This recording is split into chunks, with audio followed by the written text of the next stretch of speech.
आइए बच्चों, चौहानी एजुकेशन में आपका स्वागत है।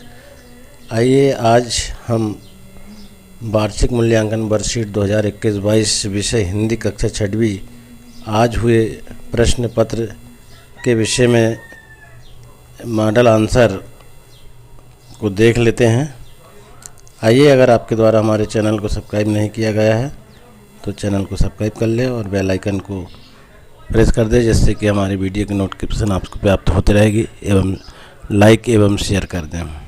आइए, क्या है आज के इस मॉडल प्रश्न पत्र में, तो देखिए आप, बहुविकल्पीय प्रश्न क्रमांक 1 से 10 बहुविकल्पीय प्रश्न 10 अंक के रहेंगे, जो एक अंक के एक प्रश्न रहेंगे।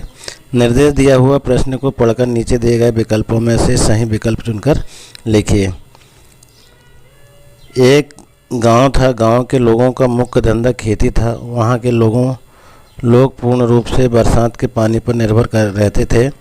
गांव में एक ही तालाब था, उसका पानी भी दीपावली तक सूख जाता था, जिससे गांव वाले पानी के लिए परेशान रहते थे। गांव में एक स्कूल था जिसमें लगभग 200 बच्चे पढ़ते थे। एक दिन स्कूल के प्रधानाध्यापक जी ने बच्चों को समझाया कि गांव के तालाब में सालों से मिट्टी व गाद जमा होने से इसमें पानी के भराव की क्षमता कम हो गई है। हम सब मिलकर श्रमदान करें तो तालाब की मिट्टी निकालकर उसे बाहर कर सकते हैं। अगले दिन से ही इस काम का श्री गणेश हो गया। बच्चों के साथ साथ गांव के लोग भी तालाब को गहरा करने के काम में लग गए। 1 महीने में बिना किसी खर्च के तालाब गहरा हो गया। अगली बरसात में तालाब लबालब भर गया। इस साल गांव में पानी की कमी न रही। अब इसी पर देखिए बच्चों, इसी पर जो है वस्तुनिष्ठ प्रश्न तैयार किया गया है और इसी में इसका उत्तर भी है और प्रश्न भी है। तो अब देखिए हम प्रश्न क्रमांक 1 को देखते हैं। मिलकर काम करने से क्या होता है? इसके 4 ऑप्शन दिए हुए हैं। ए में काम कभी पूरा नहीं होता, बी में काम कठिनाई से पूरा होता है, सी में काम सरलता से पूरा होता है और डी में काम बिल्कुल बंद होता है। तो इसका सही आंसर जो है बच्चों सी है, काम सरलता से पूरा होता है। प्रश्न क्रमांक 2 देखिए। बरसात शब्द का समानार्थी शब्द है, इसके समान अर्थ वाला शब्द क्या होगा? अब देखते हैं बरसात का। तो ए में वर्षा, बी में पानी, सी में बूंद और डी में फुहार। तो इसका समान अर्थ है बच्चों वर्षा। ए इसका सही आंसर है। प्रश्न क्रमांक 3 देखिए। तालाब लबालब भर गया वाक्य में विशेषण है। अब विशेषण इसमें देखिए आप, विशेषण में इसके लिए 4 ऑप्शन दिए हुए हैं। एक है तालाब, दूसरा है लबालब, सी है गया और डी है भर। तो यहाँ इसका लबालब जो है, क्योंकि इसकी विशेषता बता रहा है, तो लबालब जो है इसका सही आंसर आ जाएगा। अगला है श्री गणेश होना। मुहावरे का अर्थ है श्री गणेश होना बच्चों कार्य प्रारंभ होना। तो यहाँ हम देखेंगे ऑप्शन में ए काम आधा होना, काम शुरू करना, फिर सी है काम ना करना और डी है काम खत्म होना। तो इसका बी जो है सही आंसर है, काम शुरू करना। अगला देखिए बच्चों, श्रमदान शब्द में प्रत्यय शब्द क्या होगा? अब श्रमदान में प्रत्यय शब्द निकालना हमको। तो इसमें क्या है? पहले में ए में श्रम है, बी में दान है, सी में चा है और सी में ना है और डी में श्रा है। तो इसका सही आंसर बी आ जाएगा, दान। अगला देखेंगे बच्चों, देखिए निर्देश। निम्नलिखित सूचना को पढ़कर प्रश्न के उत्तर लिखिए।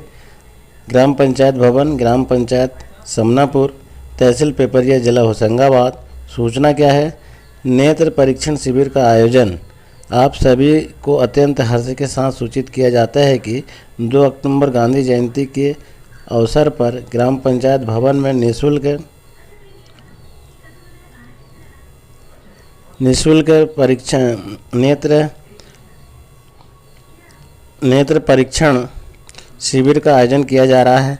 नेत्र परीक्षण जयप्रकाश नारायण अस्पताल भोपाल के डॉक्टरों के द्वारा किया जाएगा। नेत्र परीक्षण हेतु आप अक्टूबर 2022 तक 1 अक्टूबर 2022 तक ग्राम पंचायत सचिव के पास अपना पंजीयन करा देवे। नेत्र परीक्षण शिविर 2 अक्टूबर 2020 गांधी जयंती, समय 8 बजे से शाम 5 बजे तक। आयोजन स्थल ग्राम पंचायत भवन, ग्राम पंचायत समनापुर। तो इस प्रकार की ये सूचना देखिए आप मनोज कुमार सचिव ग्राम पंचायत समनापुर से ये सूचना प्रसारित की गई है। अब इसमें भी प्रश्न बने हुए हैं और उत्तर भी इसी में है। तो देखिए आप वस्तुनिष्ठ प्रश्न है 6वां, सूचना में दिए गए शिविर के लिए कौन से व्यक्ति पंजीयन कराना चाहेंगे।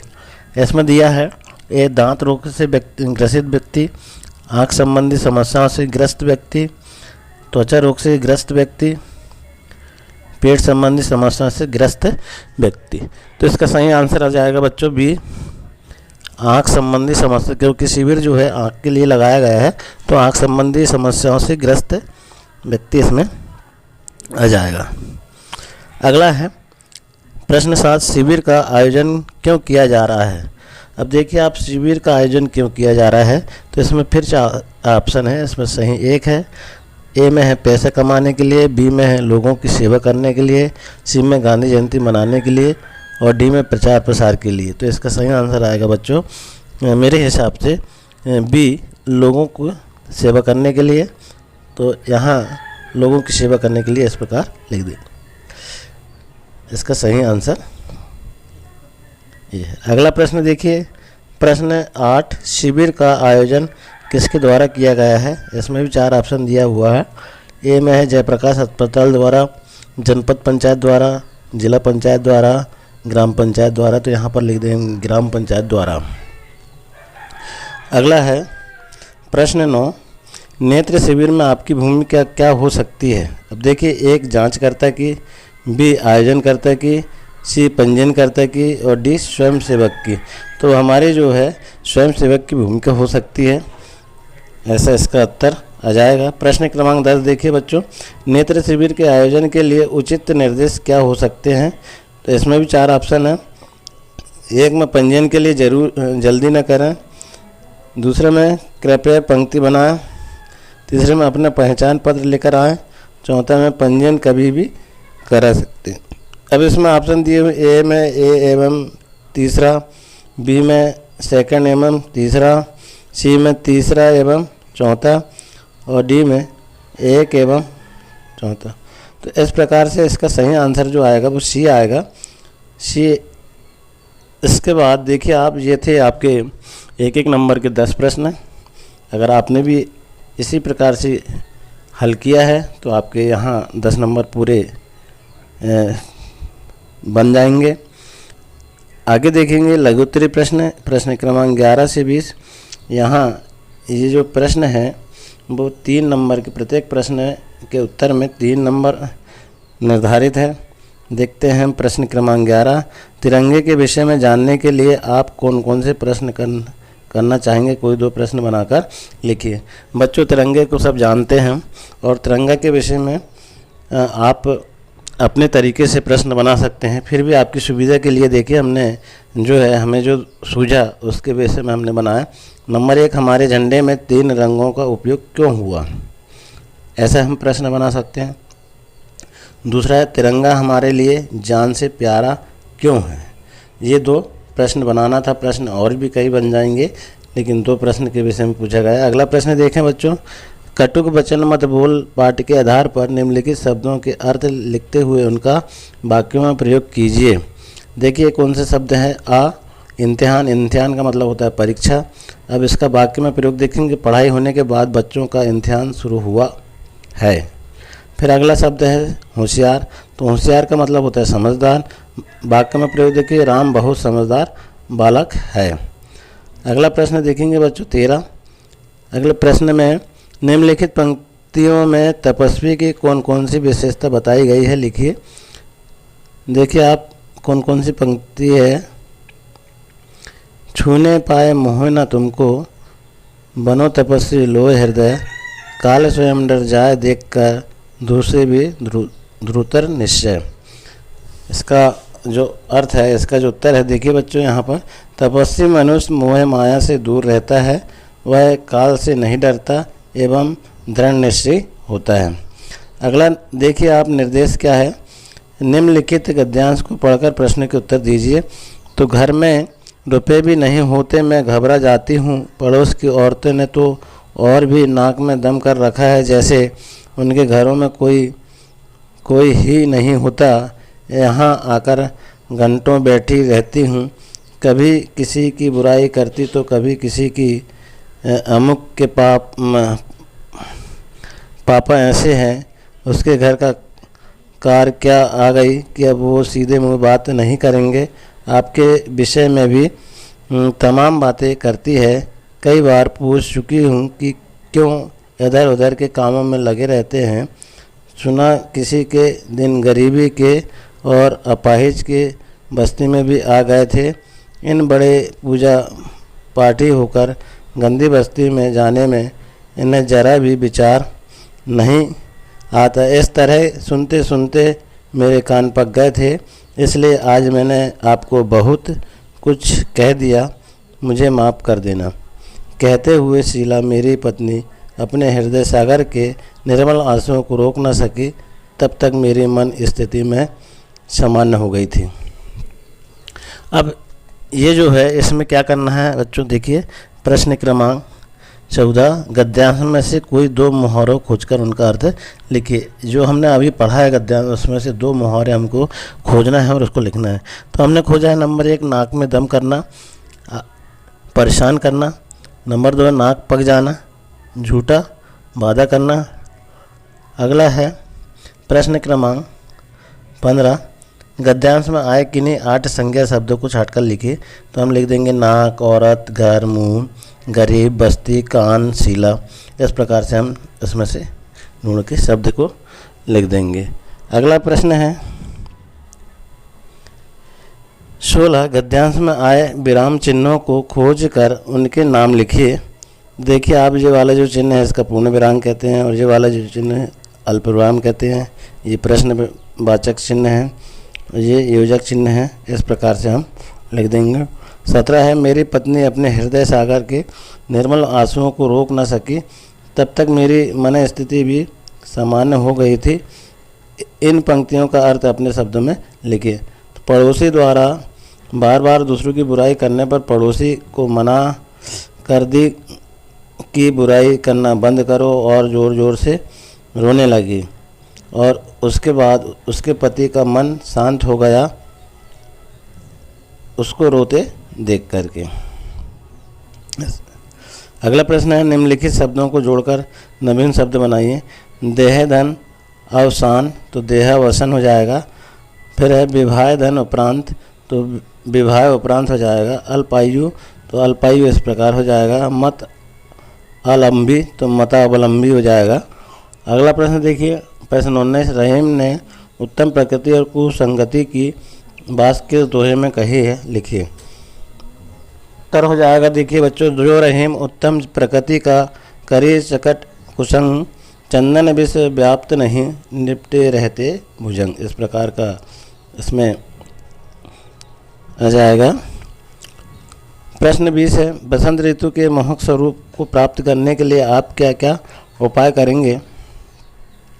तो बसंत ऋतु की मोहक स्वरूप को प्राप्त करने के लिए हम वनों की रक्षा करेंगे और पेड़ पौधों को नहीं काटेंगे और हमारे क्रियाकलापों के माध्यम से प्राकृतिक संपदा को नुकसान नहीं पहुंचाएंगे। अगला प्रश्न है बच्चों, देखिए दीर्घ उत्तरीय है 21 से 24। निम्नलिखित काव्य पंक्तियों का भावार्थ अपने शब्दों में लिखिए। ये प्रत्येक प्रश्न जो है 5-5 अंकों के हैं।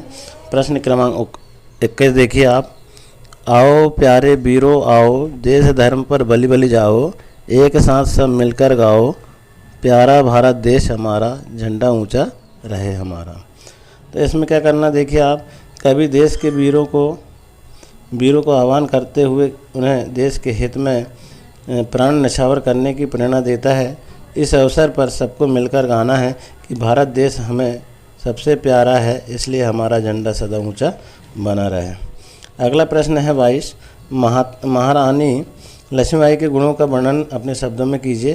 तो महारानी लक्ष्मीबाई में एक नहीं अनेक गुण विद्यमान थे। आज़ादी की मशाल जलाते हुए रानी लक्ष्मीबाई ने अंग्रेज़ों से युद्ध करते हुए अपना बलिदान निछावर कर दिया। उनकी वीरता की कहानी आज भी हमारे लिए प्रेरणा स्रोत बनी है। वे साहसी, निडर, धैर्यवान, पराक्रमी योद्धा एवं देश प्रेमी महिला थी। इस प्रकार से इसका उत्तर हो जाएगा। अगला प्रश्न है 23, बाणे के महत्व को अपने शब्दों में लिखे। तो हमें मीठी बाणी बोलने चाहिए, जिससे दुश्मन भी दोस्त बन जाएगा। मधुर वचन से स्वभाव में परिवर्तन आता है। मीठी बाणी बोलने से अनेकों काम आसानी से बन जाते हैं एवं बिगड़े काम भी बन जाते हैं। अगला प्रश्न का उत्तर देखिए। प्रश्न है, समाज में स्वच्छता का संदेश देते हुए आप किस प्रकार के सेवा कार्य करेंगे, लिखिए। तो समाज में स्वच्छता का संदेश देने के लिए हमें समाज के लोगों को जागरूकता अभियान चलाकर स्वच्छता संबंधी जानकारी देना चाहिए। बहुत सी जगह में गंदगी रहती है, हमारे द्वारा प्रयास किया जाकर गंदगी की सफाई कार्य किया जाना चाहिए और ऐसे प्रकार सेवा कार्य हमारे द्वारा किए जा सकते हैं। तो ये बच्चों, ये था कक्षा 6वीं विषय हिंदी का मॉडल आंसर। आप अपने प्रश्न पत्र का मिलान इस मॉडल आंसर से कर सकते हैं। इसी प्रकार के वीडियो में बने रहने के लिए हमारे चैनल को सब्सक्राइब करें और बेल आइकन को प्रेस करें, जिससे कि हमारी वीडियो की नोटिफिकेशन आपको प्राप्त होती रहेगी। शेयर करें, लाइक करें। धन्यवाद।